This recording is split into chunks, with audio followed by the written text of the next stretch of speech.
A lições bíblicas de hoje vai ser sobre a deturpação da doutrina bíblica do pecado. Nós sabemos que a Bíblia, ela condena o pecado.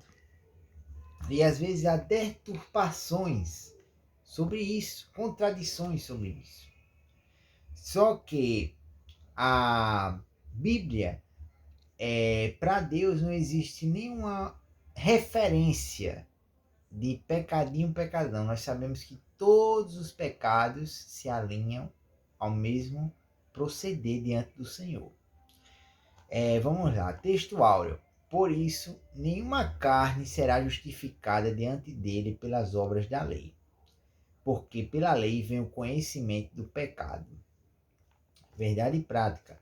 O pecado de Adão arruinou toda a humanidade. Contudo, Jesus Cristo pode regenerar eficazmente o pecador. Agora vamos começar a nossa leitura bíblica em classe. Pois que somos nós mais excelentes? De maneira nenhuma. Pois já dantes demonstramos que tanto judeus como gregos, todos estão debaixo do pecado. Tá vendo? Então, todos, sem exceção, somos frutos do pecado. Somos frutos de decisões erradas, de escolhas erradas, né? Então, vamos lá. Como está escrito, não há um justo, nenhum sequer. Tá vendo? Nenhuma carne, ninguém sob a humanidade é justo perante o Senhor. Todos nós temos um erro, temos algo que nós devemos melhorar, né? Perante o Senhor. Então, quer dizer, nenhum de nós somos justificados perante Deus. Então, vamos lá, né? Não há ninguém que entenda, não há ninguém que busque a Deus. Todos se extraviaram e juntamente se fizeram inúteis. Não há quem faça o bem, não há nenhum só. Nós sabemos que sem a ajuda do Espírito Santo, sem uma verdadeira mudança de vida, não tem pessoa nessa face de terra que por sua força própria consiga agradar a Deus. Para eu agradar a Deus, eu preciso buscar o Espírito Santo, eu preciso buscar uma novidade de vida, eu preciso mudar minhas antigas atitudes. Se eu era uma pessoa que bebia, eu devo lutar contra esse impulso. Se eu era uma pessoa que vivia na prostituição, eu devo lutar agora com todas as minhas forças contra esse impulso e pedir o auxílio do Espírito Santo. Pedir a Deus em oração que Ele me limpe, que Ele tire tudo aquilo que antes eu sentia desejo, que antes eu sentia vontade e transforme o meu viver. Esse viver transformado do dia para a noite? Não. É através de uma mudança, é através de uma leitura bíblica, do se alimentar da palavra, do que é correto, de oração, de jejum, né?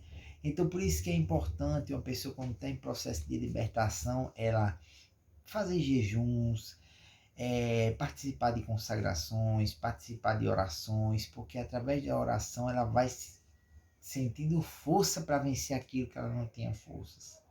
E é importante também ler a Bíblia, porque quando se alimenta a Bíblia, vem sobre si uma força tão grande que é através da palavra de Deus que Ele fala conosco diariamente. Todos os dias, se você abrir a Bíblia, Ele vai te dar uma palavra para você vencer o seu dia. E às vezes nós estamos em situações tão desesperançosas. Meu Deus, me dá uma palavra, e Ele vem ao nosso encontro, né? Falando um pouco também aqui no versículo que eu quero deixar, que veio em minha memória, o Salmos 91, que fala: aquele que habita no abrigo do Altíssimo, a sombra do Onipotente descansará.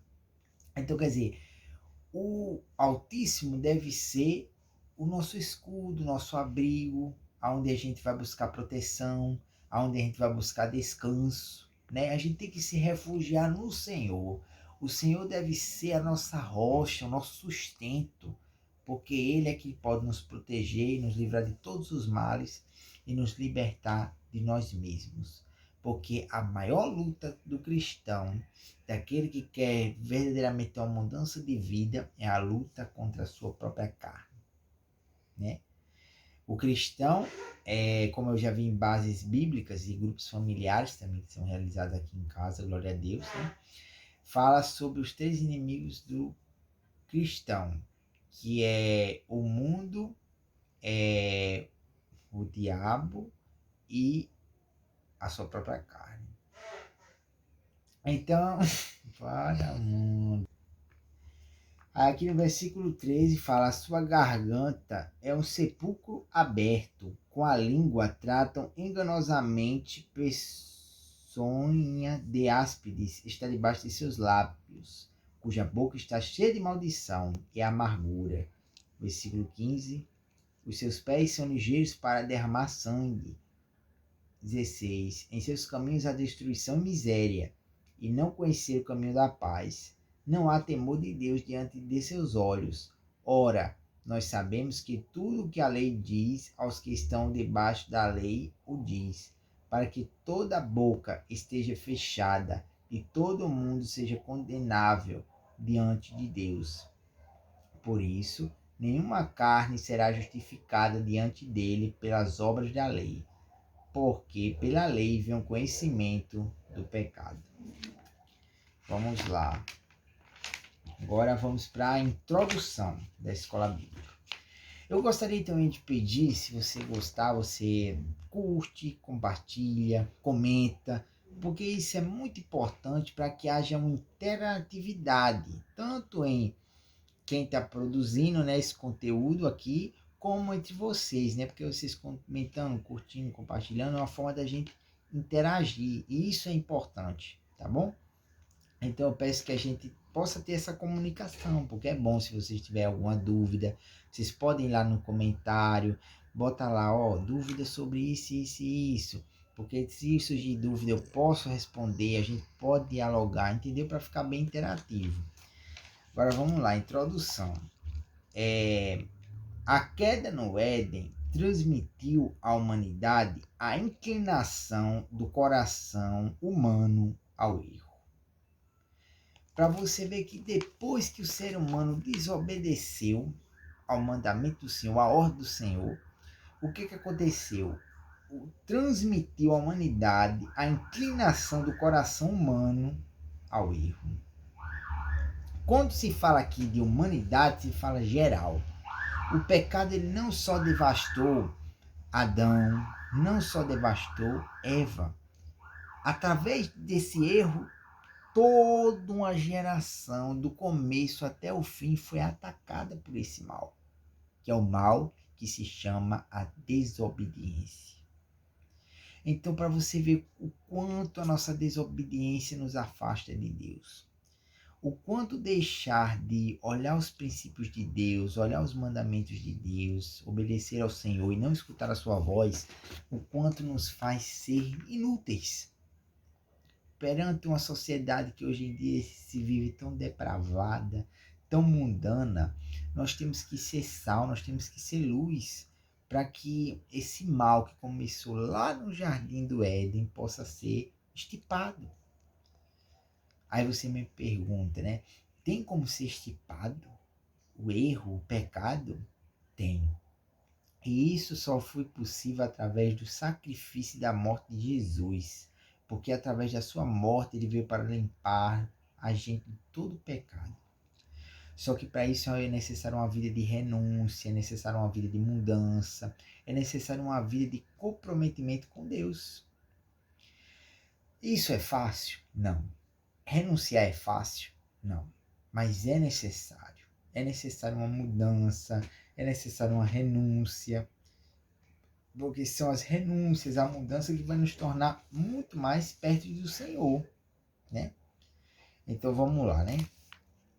Por isso a regeneração é o único meio possível de desfazer as consequências do pecado. Olha o que eu acabei de falar, a regeneração. A regeneração é um momento que você pede perdão a Deus, que você se humilha, que você decide mudar de vida. Isso é muito importante, essa mudança, esse querer ser diferente é importante para nossas vidas. Então, que nós possamos agarrar com todas as nossas forças, para que a gente possa seguir em frente, agradando ao Senhor, né? Pegue essa regeneração que é através do sacrifício de Jesus, se humilhe, mude de vida, peça ajuda ao Espírito Santo, participe de cultos, participe de consagrações, de jejum, de propósito, tudo aquilo que esteja colocado no seu coração, que seja para uma mudança na sua vida. Aí fala aqui, né?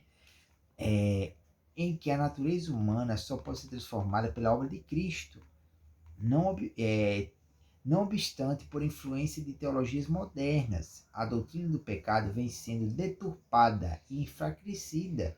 Esse processo abriu as portas para a normalização do pecado em muitos lugares denominados cristãos. Por que está falando normalização do pecado em muitos lugares denominados cristãos? São congregações, são igrejas que aceitam coisas erradas. Então, se você quer servir a Deus de coração e mudar de vida, procure congregações, igrejas que combatam contra isso, combatam contra as coisas erradas, porque tem muitas igrejas e denominações que estão aceitando muitas coisas erradas. E se você vê que você não se encaixa com isso, que verdadeiramente você quer uma mudança de vida, procure congregações, igrejas sérias que realmente vai lhe ajudar, que realmente vai fazer você mudar de vida, você crescer espiritualmente. Então eu falo assim, nesta lição vamos estudar o perigo dessas teologias para a ortodoxia cristã. Vamos lá. Tópico 1. O ensino bíblico da natureza pecaminosa. Vamos lá? Definição de pecado. Dentre os termos para o pecado, destacamos o substantivo hebraico shatan, cuja raiz significa errar o alvo, e o seu correspondente grego, amártia, que possui conotação de erro moral. Assim, a Bíblia define pecado como a transgressão da palavra da lei de Deus. A palavra abrange não apenas errar o alvo, mas deliberadamente acertar o alvo errado. Trata-se de rebelião e desobediência contra Deus e a sua palavra. Além disso, o pecado afasta o homem de Deus, fazendo-o pecar contra o próximo e por se omitir em fazer o bem. Quer dizer, além de eu me afastar de Deus, eu começo a ofender também o meu próximo.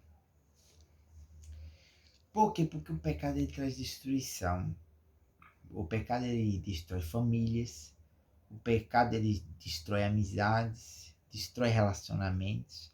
Por quê? Porque quando eu estou cego por as coisas erradas, eu prejudico a minha família, eu prejudico as pessoas próximas. Pode acontecer, pode acontecer. Então nós cristãos devemos sempre estar alertas para períodos de mudança. Períodos que se em minha vida eu cheguei a prejudicar alguém, que eu possa me retratar, que eu possa mudar minhas atitudes, entendeu? Porque através disso eu posso prejudicar alguém, nós podemos prejudicar alguém, mas que a gente possa ver nossas atitudes, rever nossos conceitos, né? E buscar sempre se corrigir perante o Senhor, amém? Portanto, pecado é a condição do homem não regenerado e só pode ser expelido por meio do novo nascimento.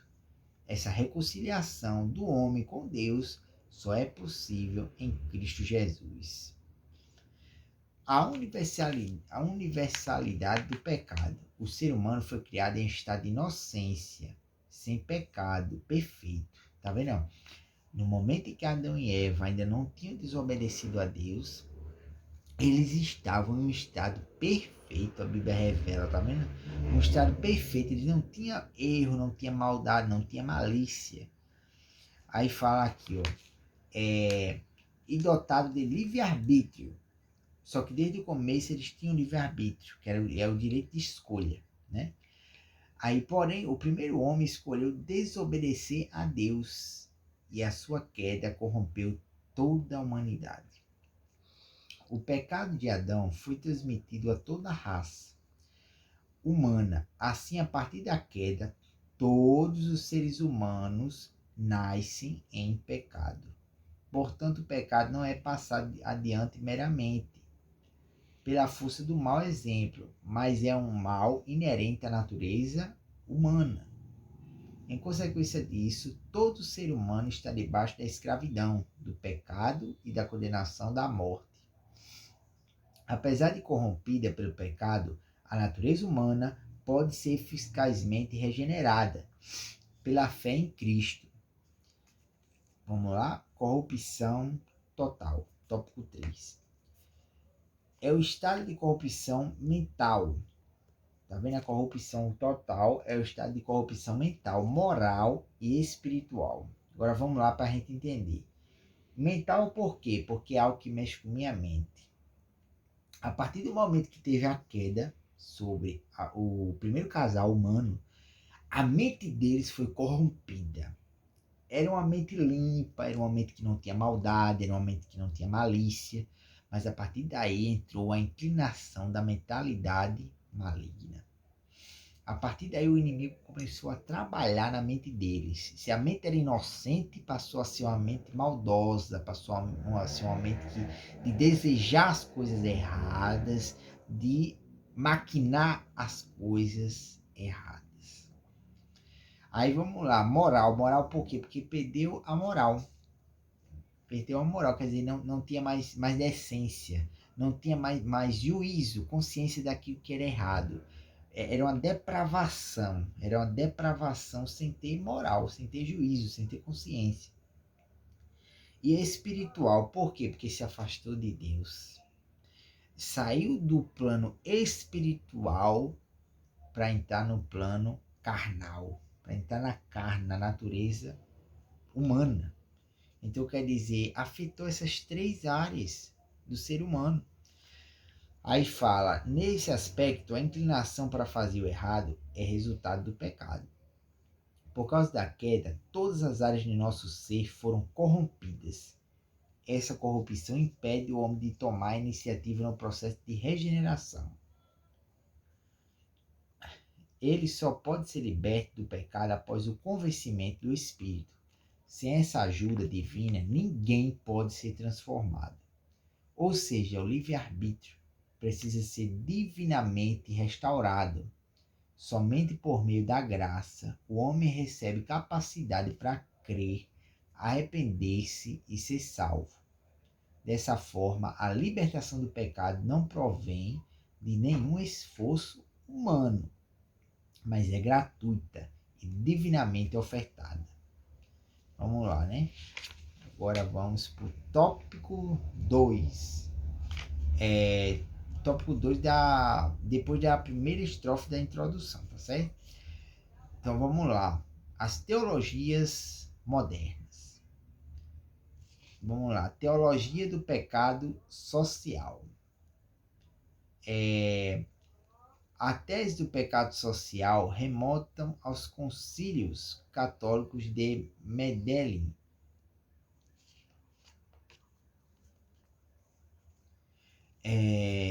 1968, Colômbia, e Puebla, 1979, México. Essa tese defende que o pecado é algo que se constrói por meio de estruturas opressoras, tais como a pobreza, a injustiça e a desigualdade. Quer dizer, isso aqui, como nós podemos ver, é a expressão, né, da teologia que fala aqui dos católicos, né, de católicos, que fala que por causa de pobreza, injustiça e desigualdade, que não tem nada a ver. Que o pecado era formulado por causa da pobreza, desigualdade e injustiça. Que não tem nada a ver se você é pobre, se você é rico, não tem nada a ver isso, entendeu? É algo que vem na natureza, é algo que foi de erro, foi de queda, foi de desobediência. Mas para você ver como eles misturam isso para tentar ludibriar e tirar o verdadeiro sentido do pecado sobre a vida do ser humano. Então eu falo aqui, né? Dessa maneira, a redenção do pecado não se restringe ao aspecto espiritual, sendo preciso tratar as questões sociais. O pecado deixa de ser tratado no nível da moral e passa a ser considerado no nível econômico, social. A mudança de ênfase do pecado original, natureza humana, para o pecado social e estrutural enfraquece a responsabilidade moral do pecador. Então deixa de enfatizar a causa para explorar os sintomas. Quer dizer, deixa de olhar para as causas para analisar os sintomas. Quer dizer, olham a vida social da pessoa. Se a pessoa tem dinheiro, se a pessoa não tem, se a pessoa está em desigualdade, se a pessoa está passando por alguma injustiça. Quer dizer, eles deixam de analisar o lado espiritual para analisar só o lado físico. O lado que a pessoa passa por uma pobreza, uma dificuldade, algo socialmente econômico. E não olhando para o mundo espiritual, que é daí que vem o verdadeiro problema do pecado e de toda a maldade, né, dentro do ser humano. Então vamos lá. Deixa de enfatizar a causa para explorar os sintomas. A partir daí resolve as questões da ordem social, é visto como uma solução para o problema do pecado naturalmente. Essa é uma deturpação do ensino bíblico a respeito do pecado. Quer dizer, eles mudam. Eles mudam e fazem você enxergar de outro jeito totalmente diferente da Bíblia. Então, o que falar aqui, né? Teologia da libertação. Vamos entender um pouco sobre isso. Tópico 2 da introdução. Não, tópico 2 da introdução 2, tá certo? A teologia da libertação tem a finalidade como as ideias socialistas. Agora vamos falar um pouco desses sociólogos, né? Que fala de Karl Marx. Essa teologia busca libertar o oprimido das estruturas opressoras da sociedade. Ela nasce na década de 1970 com Gustavo Gutierrez, do Peru, e Leonardo Boff, Brasil. Para eles, o estudo teológico não deve estar centrado em doutrinas bíblicas para libertar o homem do pecado, mas na indignação social para libertar o homem da injustiça social. Mais uma vez eles puxando para o lado econômico, né? Esse sociólogo falando, né? Tendo essa finalidade do erro, do pecado, da depravação humana, da conduta humana, né? Das condutas erradas humanas, sendo por causa de problemas sociais. E fala, né, da indignação social para libertar o homem da injustiça social, econômica e cultural. Desse impulso surgem as teologias de cunho emancipatório de gênero, transexualidade, de sexualidade, homossexualidade e de raça. Uma de suas vertentes é a teologia da missão integral, TMI. O grande impacto dessas influências é que a fé cristã é reduzida à militância política, socialista e marxista. As pautas sociais e progressistas são disfarçadas pela roupagem de evangelho, postas acima dos valores morais do reino de Deus. Então transforma-se o evangelho em inconformismo, criticismo e assistencialismo. Quer dizer, eles mexem com tudo isso, esses sociólogos, esses marxistas, para que o ser humano venha a achar que toda essa rivalidade, essa desobediência contra Deus, vem de fatores econômicos. Ah, eu não tenho dinheiro, então eu vou viver de forma depravada, eu não vou prestar, vou prejudicar a sociedade, vou fazer as coisas erradas. Ah, eu passo por injustiça, eu vou ser ruim, eu não vou saber tratar o meu próximo, eu não vou ter amor a ninguém, eu não vou respeitar a Deus. Então isso é uma forma totalmente errada, é uma forma humana, é uma forma natural que eles tiveram o pensamento de ir contra toda a palavra de Deus e tornar problemas sociais. Por isso que fala, né, socialismo, sociólogos que falam de sociedade, né? Fala de todo o aparato natural. Então, para você ver como o homem natural é complicado, porque ele nunca vai entender as coisas espirituais de Deus. Porque a palavra fala que para o homem natural, as coisas espirituais são loucura, né?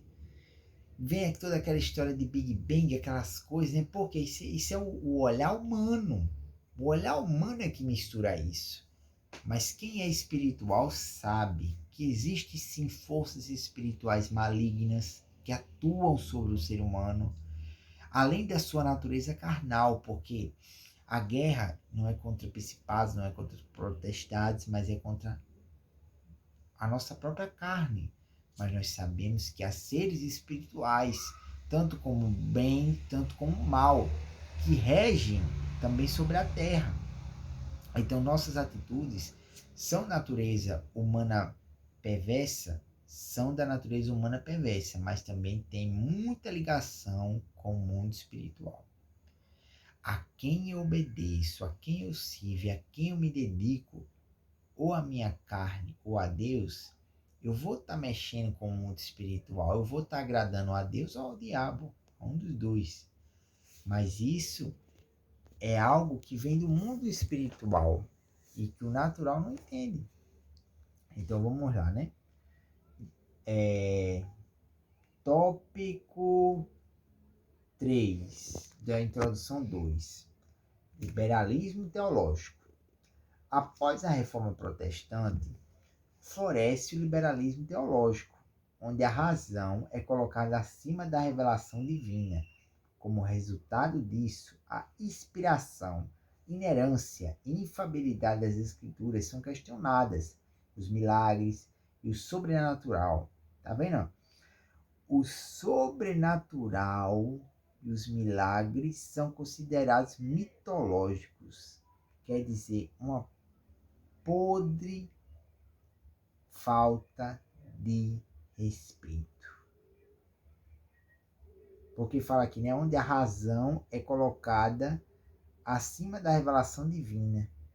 Como resultado disso, a inspiração, inerência e infabilidade das escrituras são questionadas. Os milagres e o sobrenatural são considerados mitológicos. A doutrina da fé são reinterpretadas e ressignificadas.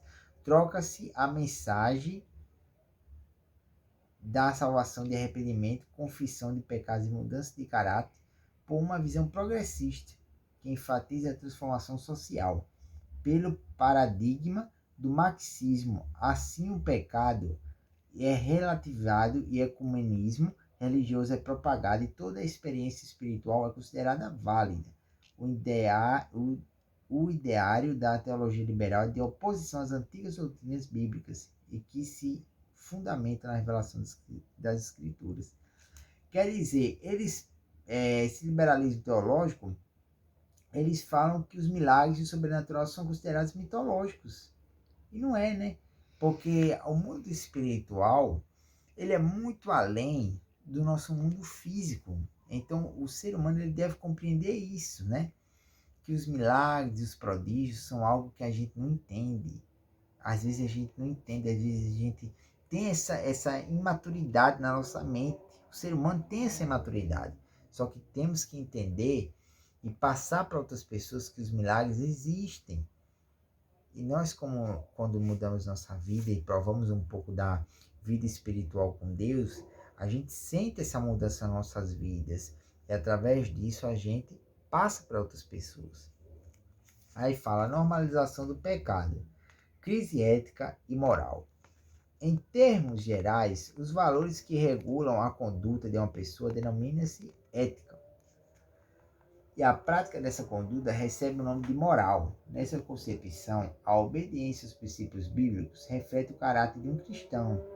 Porém, o conceito deturpado é relativizado do pecado resulta em desvio e falha de caráter. Desse modo, a sociedade deixa de ser eticamente sólida e se torna moralmente desajustada. Dessa crise de integridade irrompe ações incompatíveis com a fé bíblica. Temas progressistas violam a ética e a moral bíblicas e passam a ser normalizados, tais como a imoralidade sexual, o aborto e o uso de drogas ilícitas. Vamos lá, né? Agora para o tópico, subtópico 2 da introdução 3, tá certo? Vamos lá, a imoralidade sexual. A deturpação da doutrina do pecado favorece o avanço da imoralidade sexual. Em defesa da liberdade de decisão sobre o corpo, banaliza-se o sexo pré-conjugal, extraconjugal, normaliza-se a homossexualidade e a doutrina da castidade é vista como opressora. Vamos começar, né? Nós sabemos que o nosso corpo é templo do Espírito Santo, né? Se por um acaso eu vivo uma vida de imoralidade sexual, aí você me pergunta, como assim moralidade sexual? Em que se baseia isso? Se eu vivo uma vida em prostituição, fornicação desenfreada, se eu vivo uma vida assim, na prostituição, fornicação desenfreada, o que acontece? A minha vida passa a ser totalmente entregada à carne, às paixões profanas. Me lembrei dessa palavra profana porque eu vi uma oração de uma irmã à meia-noite que ela falava muito disso. Ela fazia oração, né? Ajudando as pessoas que têm dificuldade nas áreas sexuais e se libertar de desejos profanos, né? Então, quer dizer, a prostituição é um desejo profano, né? É um desejo carnal, né? Então, o nosso corpo é templo do Espírito Santo. É muito sério o que eu vou falar agora, mas é verdade.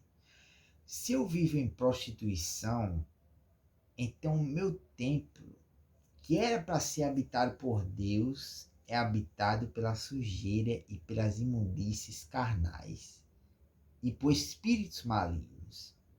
Então, quer dizer, a prostituição ela traz tudo de ruim sobre o meu corpo.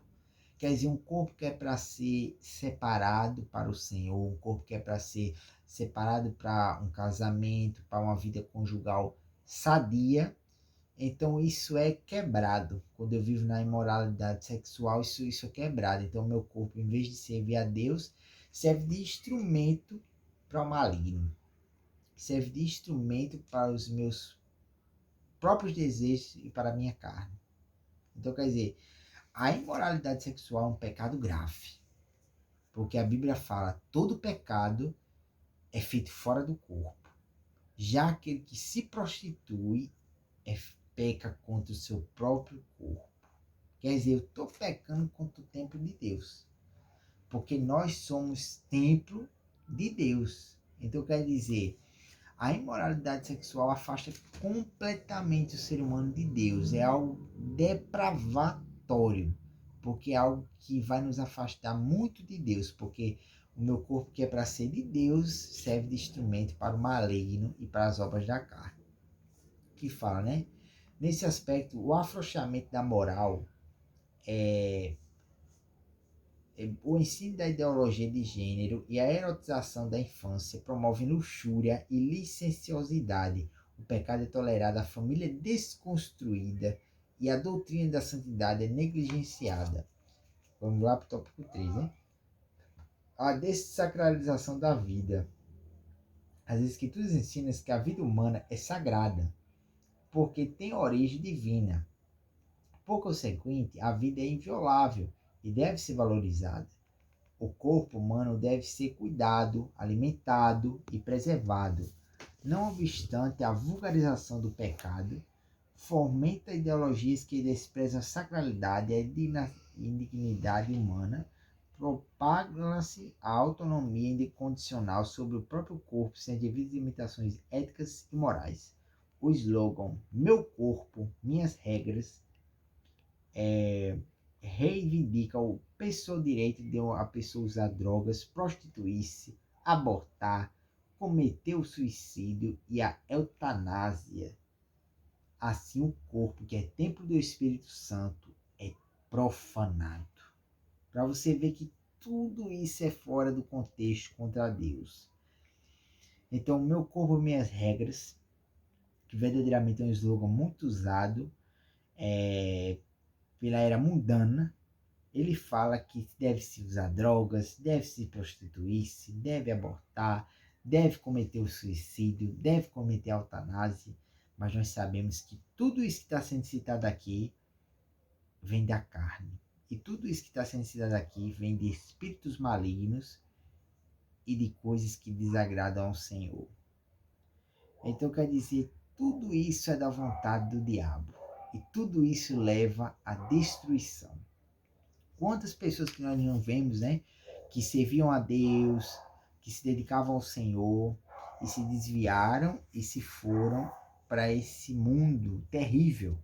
E o que terminou foi em destruição e morte. Porque a Bíblia fala, o salário do pecado é a morte. E Deus não se deixa escarnecer. Tudo que o homem semeia, isso também colherá. Então vamos lá, né? Porque o tempo do Espírito Santo é profanado. A criatura, de modo proposital, afronta a vontade do Criador. Quer dizer, quando eu faço uma coisa errada, que eu tenho consciência, que eu sou conhecedor da palavra, que eu vivo naquela coisa errada, eu estou afrontando a vontade de Deus. Então, se eu estou afrontando, eu estou indo contra a Deus. E a mão de Deus, ela pesa.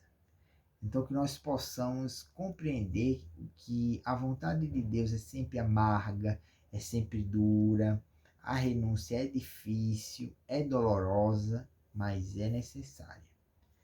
Então, pronto, vamos agora para a conclusão. A relativização do pecado que o restringe à solução de pautas sociais em prejuízo da moral e, por sua vez, o exclusivismo moral em detrimento de causas sociais, igualmente não retratam a fé cristã. Apesar da igreja não ser apolítica e nem insensível às desigualdades sociais, o mal primário a ser combatido é o pecado inerente à natureza humana. Uma vez regenerado pela fé em Cristo, o crente repudia as injustiças contra o seu próximo.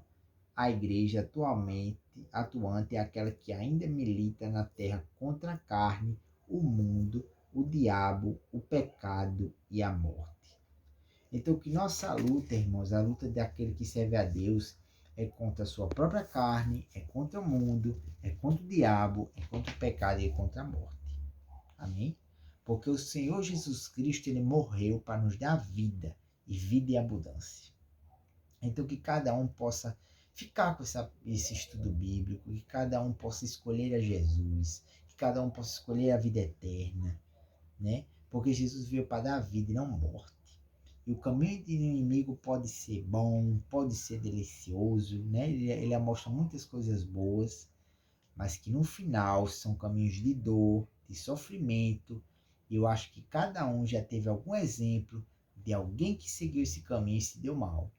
Então quer dizer que a gente possa confiar no Senhor e não achar que o mundo é vantajoso, porque o mundo é vantajoso só por um momento e depois o prejuízo é grande. Então fique com essa palavra, né, com esse estudo bíblico. Comenta, se tiver alguma dúvida, pergunta lá nos comentários, curte, compartilha, porque a palavra de Deus é muito importante para o nosso dia a dia. Amém? Vamos orar, né? Agora para terminar o nosso estudo bíblico, né? Senhor, meu Deus e Pai, muito obrigado, meu Deus, por este estudo bíblico. Vem nos ensinar a ouvir a Tua voz, a Te obedecer, meu Deus. Vem ensinar a cada pessoa, meu Deus, que escutou essa escola bíblica a Te servir melhor, a Te agradecer, a Te dar valor, meu Deus, porque é tão bom, meu Deus, a gente Te servir, a gente escutar a Tua voz, Senhor. Vem, Senhor Jesus, quebrar toda investida do inimigo contra nossas vidas. Tudo aquilo que o inimigo planejar, meu Deus, que venha cair por terra, meu Deus. Derrama a Tua graça, meu Deus, sobre a nossa vida. Derrama o Teu conhecimento, a Tua proteção, meu Deus. É isso que nós te pedimos nessa noite, em nome de Jesus. Amém.